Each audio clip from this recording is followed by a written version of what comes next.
Bonnie Neal. Shooting the Breeze. Shooting the Breeze, Bonnie Neal.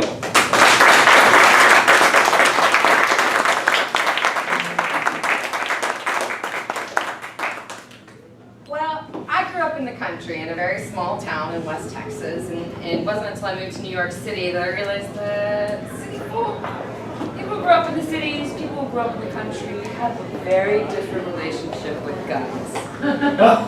You know, if you grew up in the city, chances are your only exposure to a gun is a handgun, and usually it's in the hand of a cop or a criminal. And if you're seeing a handgun in the hand of a cop or a criminal, chances are good something's gone horribly wrong or it's about to go horribly wrong. Well, I mean, in the country, things are different. I had a long relationship with guns. My father didn't believe in letting children shoot handguns until they were 10 years old. You know, actually, the first gun we got, my father bought my sister and I a BB gun when I was 4 and she was 7. And it was just a regular little, you'll shoot your eye out, you know, Christmas story, plastic BB gun. And what I learned about that BB gun in the hands of my sister, I learned how to zag and zig. Because you know what, a moving target is harder to hit. But my father, in his infinite wisdom, upgraded us a couple of years later to a pellet gun, which was a real gun. A long aluminum barrel and a real steady, sturdy, sort of brown plastic stock. And I got the BB gun, right? My sister got the pellet gun. And what I learned while I was trying to, do some cover fire for the retreat, is I learned that the pellet gun works really, really well. If you hop over, it gets a club and it's a bayonet. A largely superior weapon. And I'm not quite sure the age I was at when people started handing around .22 rifles, but when we owned a ranch, and when you're kind of walking through the pasture, people just handed you a .22 rifle. It's there for the snakes or the rabbits. And you know what? That's where I learned that my sister being able to shoot zigzaggy moving targets with rabbits worked out really well. However, 10 years old, my father decided that I needed to learn how to shoot a handgun. And he had a very good plan. It was just going to be me, not my sister. And so my father's the prosecutor of the small town where I'm from, and he kind of rounded up a posse to teach Bonnie how to shoot a handgun, and it wound up that we had the sheriff, 3 deputies, a DPS officer, 1 small town prosecutor, and 1 girl who was the slow shot with the BB gun, all gathered around a pasture in front of a pile of rocks with a couple of bushes and trees. And the DPS officer had drove, he was a state trooper, so he drove his state trooper car. He got this amazing blanket out that said Department of Public Safety on it. Flicked it out, spread it over the hood of the car, and then all of the law enforcement of Menard County brought out their arsenals. And you know what? Cops have a lot of guns. A lot of guns. And they had raided, everywhere they could get, including the sheriff's office, for all the free ammunition we could get. And they were basically just laying out this entire arsenal in front of the hood of his car. And it's all for me to shoot.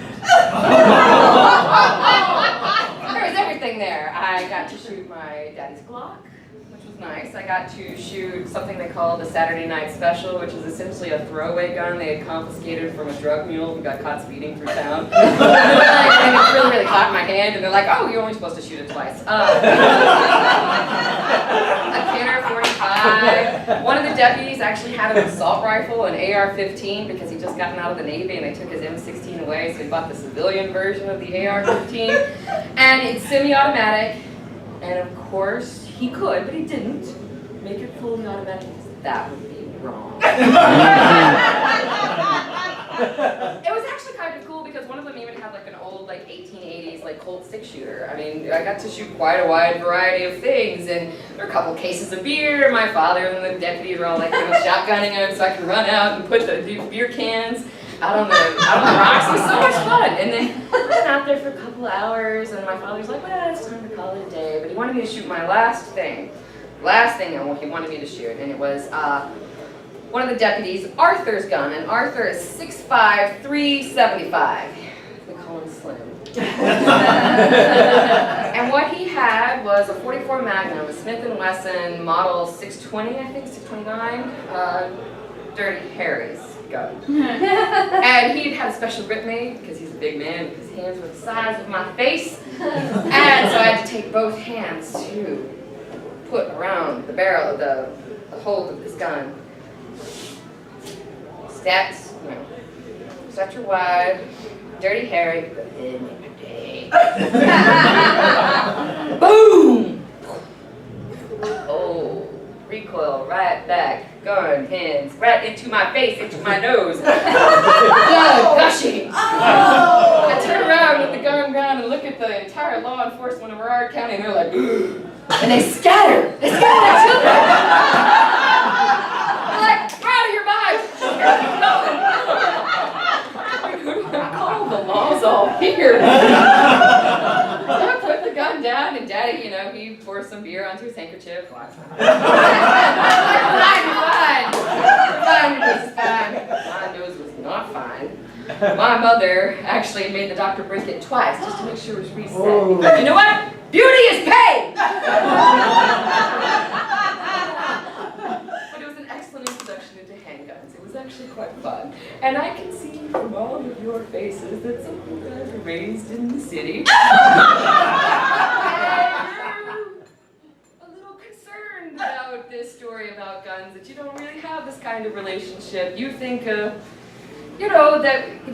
guns in the hands of a cop, a criminal, your sister, your father, these bad things are gonna happen. But sometimes, you know, you're just out with your friends and you're shooting your arsenal and you're shooting the breeze and you're shooting beer cans off of rocks.